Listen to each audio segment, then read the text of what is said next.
Woe to that wreath, the pride of Ephraim's drunkards, to the fading flower. His glorious beauty, set on the head of a fertile valley, to that city, the pride of those laid low by wine.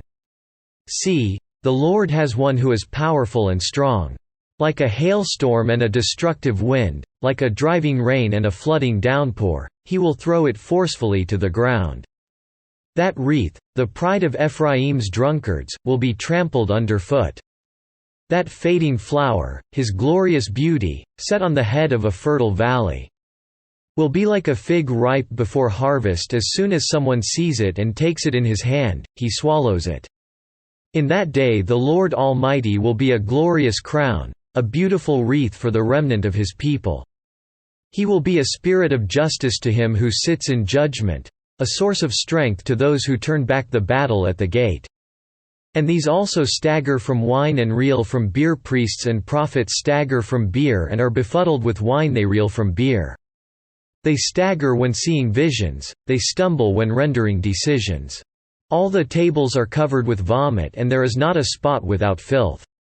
Who is it he is trying to teach? To whom is he explaining his message?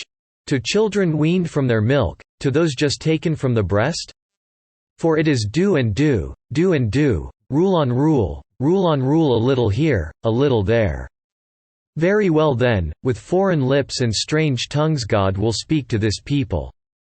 To whom he said, This is the resting place, let the weary rest, and, This is the place of repose, but they would not listen. So then, the word of the Lord to them will become do and do, do and do, rule on rule, rule on rule, a little here, a little there, so that they will go and fall backward, be injured and snared and captured. Therefore hear the word of the Lord, you scoffers who rule this people in Jerusalem. You boast, we have entered into a covenant with death, with the grave we have made an agreement.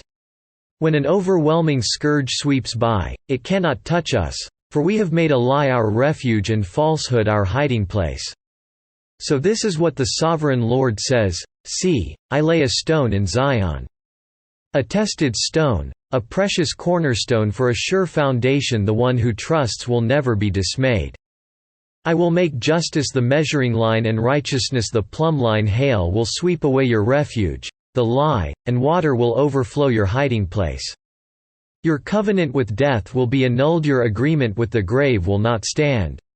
When the overwhelming scourge sweeps by, you will be beaten down by it. As often as it comes it will carry you away morning after morning, by day and by night. It will sweep through. The understanding of this message will bring sheer terror. The bed is too short to stretch out on, the blanket too narrow to wrap around you. The Lord will rise up as he did at Mount Perazim. He will rouse himself as in the valley of Gibeon to do his work, his strange work, and perform his task, his alien task.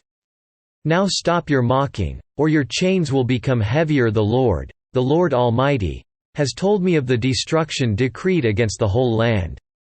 Listen and hear my voice, pay attention and hear what I say. When a farmer plows for planting, does he plow continually?